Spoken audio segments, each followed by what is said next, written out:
Nairobi rises every morning under a brilliant African sun. A city of motion, ambition, and contrast. From green parks to expanding skylines, Nairobi continues to grow, change, and redefine itself. But beneath the warmth of this sun lies a deeper story. A story about nature, people, and the future of this city.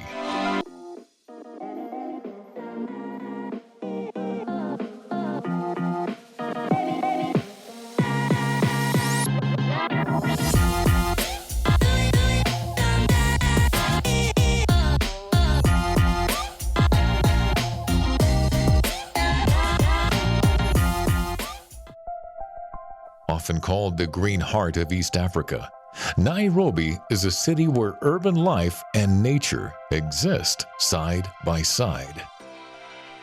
It is one of the few capitals in the world where wildlife roams just minutes away from the central business district. But as the city grows, questions arise. How do we preserve its beauty? How do we protect the environment while development continues? Yeah, Nairobi as a city, it was once known as, even now, it once known as the green city in the sun. And that gives us an aspect of why green. And therefore, it was called so because of the greener features that are around Nairobi, which includes the public areas or parks, like for example, the Uhuru Park, which is just located in the city of Nairobi. In fact, at the center of Nairobi, we also have other areas like Karura Forest, which is just at the neighborhood of Nairobi Nairobi National Park, which is again very unique. Yeah, and other small green parks within the city like Jivanji. And currently we also have the Munyoki Park. And so that has given us the Nairobi that name of being green. Arboretum is one of the serene places, and you go there, you find many people enjoy, even those that would want to do worship, even prayers, and even, they are very good places, very serene, very silent, and you feel good about it. Yeah, so I would just prefer, Arboretum is one of the well-protected areas as a green park, and we appreciate that. And then I will also say something why in the sun. It was called a green city in the sun because, one, Nairobi is unique in its own climate. You will get the warm weather during the day and cool evenings, and then you find that there is sunshine almost throughout the year. Yeah, one thing that we should know is sunlight is very important even in the germination of any tree. Not even on trees, but even on the wildlife or even human beings. So sunlight contributes a lot in terms of strengthening the trees even as they grow, and it enhances the growth of the plants, even the trees, which again translates to enhanced food production. As you know, how food is produced through a plant through the photosynthesis process. So that's very important for the trees to have sunlight, and I think that again support the environment of Nairobi in terms of the tree growing, tree planting, and all that, even sustaining them. So it enhances faster growth of the trees, and of whom they can also have more strength, even in terms of the foliage or the leaves, which again, these leaves are also very important in the cycle of human beings, even the living things. Yeah, so just being in Nairobi for some years, I've just been able to see these features, even inclusive other areas, because we also have wildlife still in the Nairobi, within the city and the neighborhoods. And so, yeah, I've liked being in Nairobi because it has these opportunities and the features that again promote and also confirms how the environment has been conserved within the city. Natural beauty has always been a defining feature of Nairobi. From its green landscapes to its proximity to wildlife, the city stands out among many African capitals. For many residents, green spaces offer more than beauty. They provide a place to breathe, reflect, and reconnect with nature in the middle of a bustling city. But these spaces also face increasing pressure as urban development expands. Cutting down of trees affects adversely the climate of a certain area, and especially Nairobi. And because whenever we cut down trees, then it means we are also reducing what we call the carbon sinks. Carbon sinks, these are the trees and even the swampy areas of whom they are also occupied by grass or any other plants, which consumes the carbon dioxide that is produced. And in our case, as I've said, in Nairobi, we have a lot of emissions because one, the population, it's very highly populated in Nairobi, it's the capital city of this country, Kenya. We also have other emissions from transport sector, for example, industries, and therefore, whenever we cut down trees, they may also affect the climate adversely or negatively, because we find that we won't have that fresh air that we expect, then we have even more polluted environment for ourselves. So very key and something that we need to talk about. Environmental conservation is becoming a central conversation in Nairobi's future. Organizations, city planners, and communities are working together to ensure development does not come at the cost of sustainability. There are efforts to make sure that they grow trees within the city. And you know, as the city was designed many years ago, I think this was just during pre-colonial times, on the gardening and all that, which still that's what still we have in existence today. We are encouraged at the residents of Nairobi, and more especially those that have invested in Nairobi, to plant trees, more especially along the roads. Because as I've said, more emissions are happening along the transport systems of those corridors. So we are encouraged to do the tree planting along the roads. And even as this has been taken as also individual responsibility to draw and to grow and grow trees and plant. Sometimes we say plant, but for us we say grow them to the latter. So I know there are those efforts, and this has also been shown by what I can say, just a good example, like the Munyoki Park, for example.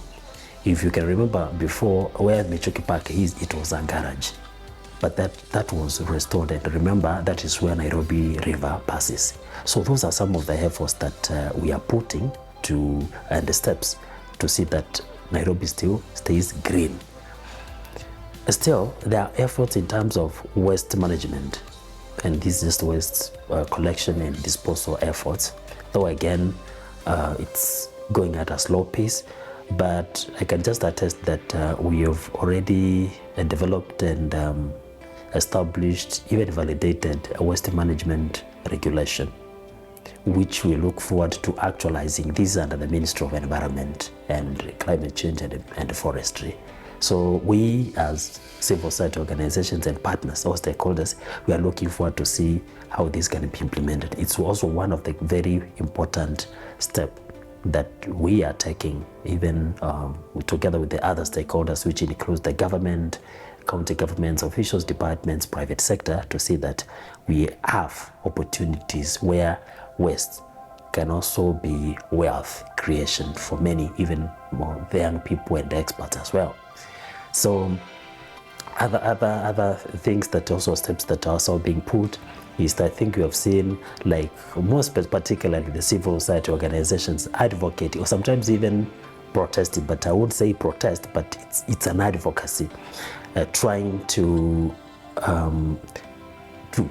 inform the government to protect the green parks, because many times we also look at economic benefits or development rather than balancing it, looking at the importance of the environment. We have seen this happen in some scenarios, and these are also steps made to make sure that we protect and conserve our environment in Nairobi and its environs. So it's also very key. So we are talking of the policies or regulation steps and also the other projects that are also contributing to make sure that at least we retain and maintain or conserve the environment in Nairobi. However, there is a gap. There is a gap in terms of that awareness creation to make sure that all of us as individuals, as citizens of this country, even those the residents of Nairobi, we are supposed to take part in conserving our environment. And especially, I will just be very specific on this, something that worries me a lot. I've said that we have already waste management regulation or policy in place. But what we see in Nairobi, it is the opposite. People are not aware of this policy and how they are supposed to implement them. In fact, that framework or action planning on how they should be part of it, they are not aware. And maybe it might be, just this is an assumption, it might be when this was being developed or formulated, the public participation bit of it was not thorough. Though we cannot have everybody on board to participate in the policy process, but again, it might be they were not involved, some of them. However, that is done.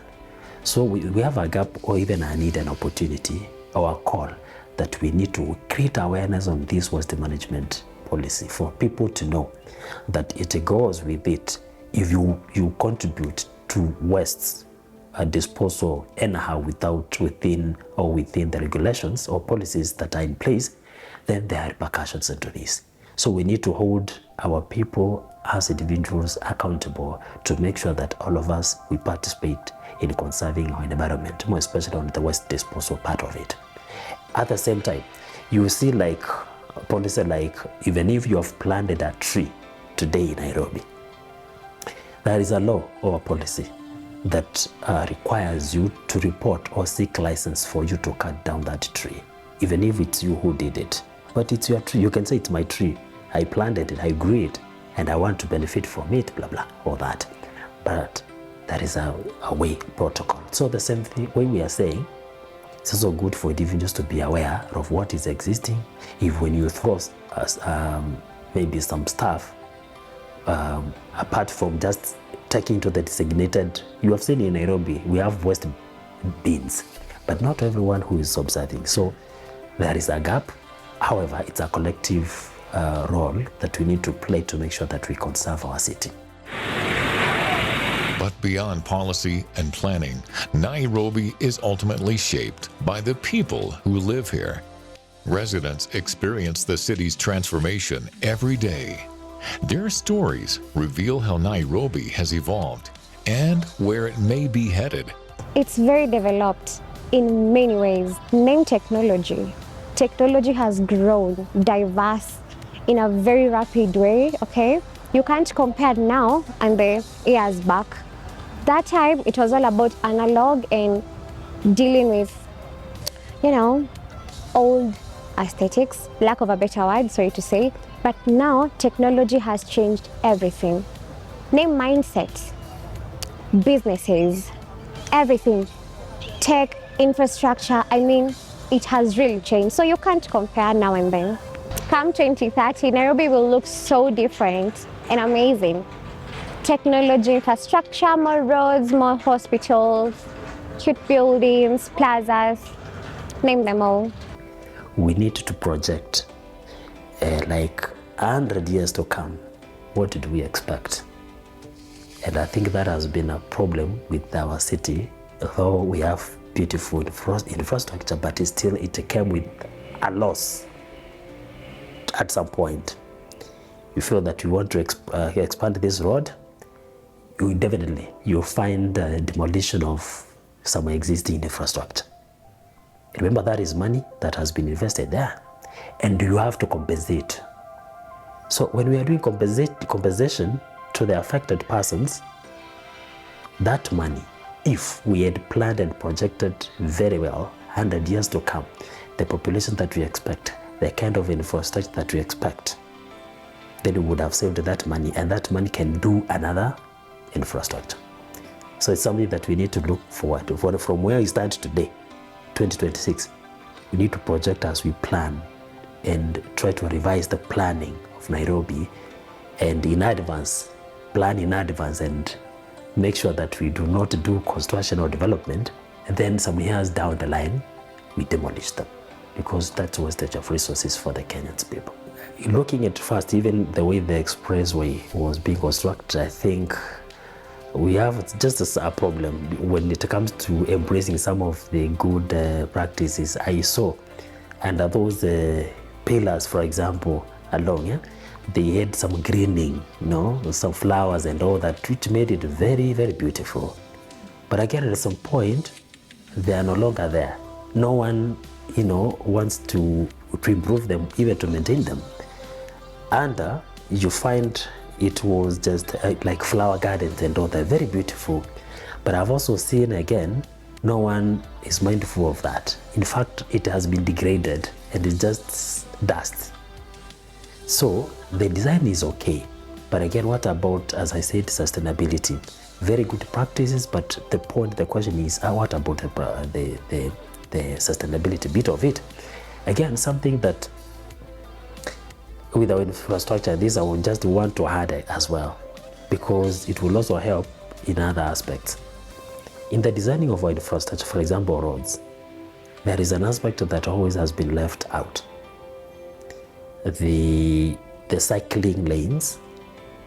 I don't think if we have any infrastructure that has the cycling lanes purely, apart from the footpaths. And even now, as you see in the city, we have two-wheelers. These are the motorbikes and all that. There's no specific lanes for these guys. And that, I think, has also contributed to some of the conflicts between, the matatus and the border riders, because more accidents are happening all the times. And again, I think there still a lot has to be done in terms of the infrastructure part of it. For Nairobi's future lies not only in its development, but also in the people determined to shape it.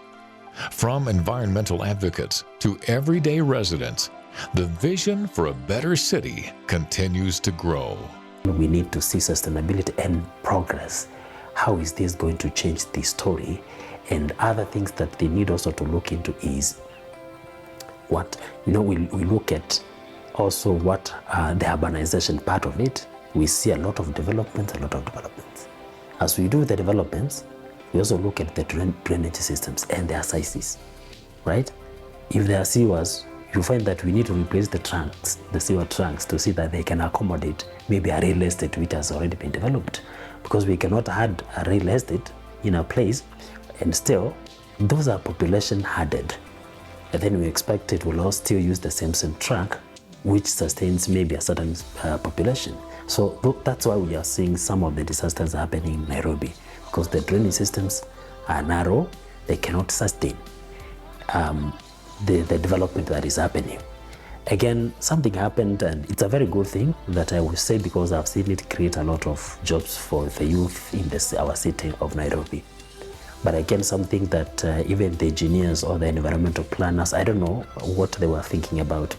You have seen the cab roads just put in Nairobi within the CBD. A very good initiative that we appreciate, because it's no longer muddy again. But don't you know that it has also its own impacts? Because when, like what happened with floods or the rains, that storm water runs so fast and it doesn't have any place to percolate or penetrate into the soil. So that's storm water which is running, and that also contributes to the flooding of Nairobi. So as those initiatives take place, we need also to look at the environmental impacts of it and also the implications of it, and make sure that we also have enough drainage systems where such water can percolate or can get into the drainage systems. We can have just like underground reservoirs where this storm water can get into, and it can be recycled again. It's also part of waste management, because when water lands on the land, it becomes wastewater. So we can also have an underground maybe reservoir of such water, then it just recycled, comes back even to our homes. We can also use it for washing. Just technologies. We need to look at some of the avenues that can also yield to greater future of our city as well. Nairobi is a city of contrasts, nature and concrete, tradition and innovation. challenges, and possibility. Yet beneath it all, the sun continues to rise over a city still defining what it wants to become. A city learning how to grow while protecting what makes it unique. A city under the sun. And as the sun sets over Nairobi tonight, the question remains, what kind of city will stand here tomorrow?